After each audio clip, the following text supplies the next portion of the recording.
So yun mga kamayente, kung makita nyo, napakabangis at napakalapit kasi nga, nag-iiba't iba ng kulay yung mga border light dito sa screen ng phone natin. So ngayon mga kamayente, ituturo ko sa inyo kung paano maglagay ng ilaw dito sa side ng ating cellphone or yung tinatawag na border light. So lalagyan natin yan ng mga ilaw, iba't ibang kulay, so papagandahin natin yung screen ng cellphone natin. Make sure lang na panoorin nyo yung video nga matapos para malaman nyo yung application ngayong 2023. So una natin gagawin guys, kailangan muna natin pumunta sa Play Store kasi doon natin i-download yung application. So pumunta tayo sa Play Store, hanapin natin yung Play Store sa ating cellphone.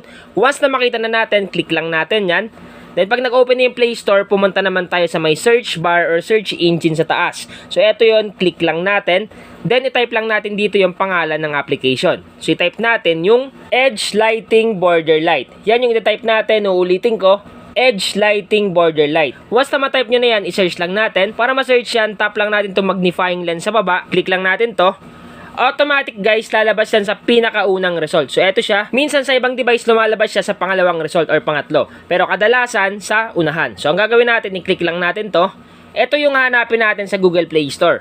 Edge Lighting Border Light. Yung creator nito guys ay Daily Detail. Kung makikita nyo, meron na siyang 100k plus download. So napakarami na talaga yung nagda-download sa kanya. At kung mapapansin nyo yung ratings niya, meron na siyang 4.8 ratings and reviews. Ibig sabihin lang talaga, legit na legit yung application kasi marami nagre-rate sa kanya. At kung magbabasa naman kayo ng mga comments and reviews, halos puro positive comments yung mababasa nyo. Katibayan lamang yun guys, na talagang satisfied yung mga nagda-download itong application na Edge Lighting Border Light. So ang gagawin natin guys, i-download natin at i-install. Once na tapos na tayo mag-install, open lang natin. So click open. Sa unang bukas natin ng application, ito yung makikita nyo. So antayin nyo lang guys mag-loading. Once na maklik mo na guys, meron dyang privacy policy. So mas maganda na basahin nyo para alam nyo yung pinapasok nyong application. Pero kung tinatamad kayo, walang problema. Ang gagawin nyo lang, i-click nyo lang itong box dito para magkaroon ng checkmark. Click natin. Once na magkaroon na yun ng checkmark, click lang natin itong Get Started. Once na maklik natin yung Get Started at ma-allow natin yung mga lumalabas dito, lalabas na dyan yung dashboard ng application. Ngayon, paano nga ba ito gamitin? So, ang gagawin lang natin una, i-click lang natin itong Edge Lighting Border.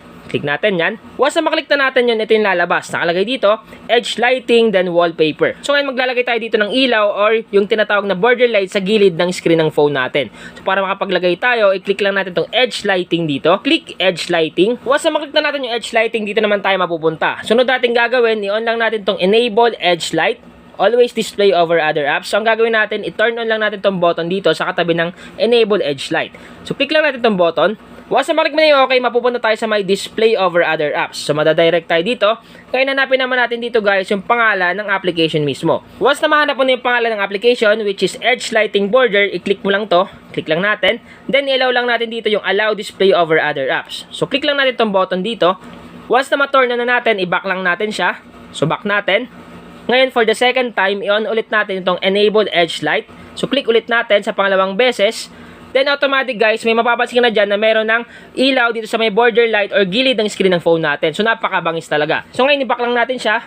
Back natin. So kung mapapansin nyo guys, dito sa gilid ng cellphone ko, sa screen ng cellphone ko, iba't iba yung kulay na lumalabas. Merong red, merong blue, violet, pink, orange, yellow, etc. So napakaraming kulay. So back natin guys, titingnan natin kung talagang mabangis nga ba pag in-exit natin dito sa may application. So exit natin. So yan guys, kung makita nyo, may ilaw na yung gilid ng screen ng phone natin. So napakabangis at napakalupit kasi nga dagdag design, dagdag forma sa screen ng phone natin. Sa mga nagtatanong guys kung sasabihin nyo mabilis ba makalobat, hindi guys, kasi nga hindi naman lagi naka-on yung screen ng phone natin. Naka-on lang yan pag ginagamit natin. Once na i-turn off mo yan, automatic mawawala din yung ilaw sa screen ng phone natin sa gilid.